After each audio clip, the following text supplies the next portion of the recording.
ಐತಿಹಾಸಿಕ ಹಿನ್ನೆಲೆಯುಳ್ಳ ವಿಜಯನಗರ ಜಿಲ್ಲೆಯ ಹೂವಿನಡಗಲಿ ತಾಲೂಕಿನ ಕುರುವತ್ತಿ ಗ್ರಾಮದಲ್ಲಿ ಪ್ರತಿ ವರ್ಷದಂತೆ ಈ ವರ್ಷವೂ ಕೂಡ ಕುರುವತ್ತಿ ಬಸವೇಶ್ವರನ ಜಾತ್ರಾ ಮಹೋತ್ಸವವು ಅದ್ಧೂರಿಯಾಗಿ ಪ್ರಾರಂಭಗೊಂಡಿದೆ ಅಂತಾನೆ ಹೇಳಬಹುದು. ಇನ್ನೇನು ಕೆಲವು ಗಂಟೆಗಳಲ್ಲಿ ಬಸವೇಶ್ವರನ ಅದ್ದೂರಿ ತೇರು ಜರುಗಲಿದೆ. ಜಾತ್ರೆಗೆ ಲಕ್ಷಾಂತರ ಭಕ್ತರು ಆಗಮಿಸ್ತಾ ಇದ್ದಾರೆ.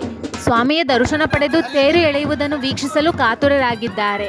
ತೇರು ಮುಂದೆ ಹೋಗುವಾಗ ಭಕ್ತರು ಬಾಳೆಹಣ್ಣು, ತೆಂಗಿನಕಾಯಿಯನ್ನು ಭಕ್ತಿಯಿಂದ ಎಸೆಯುತ್ತಾರೆ. ಈ ಜಾತ್ರೆಯ ವಿಶೇಷವೇನೆಂದರೆ ಸಹಸ್ರಾರು ಭಕ್ತರು ಎತ್ತಿನ ಬಂಡಿಯ ಮೂಲಕ ಕುರುವತ್ತಿ ಜಾತ್ರೆಗೆ ಬರುವುದು ವಾಡಿಕೆ.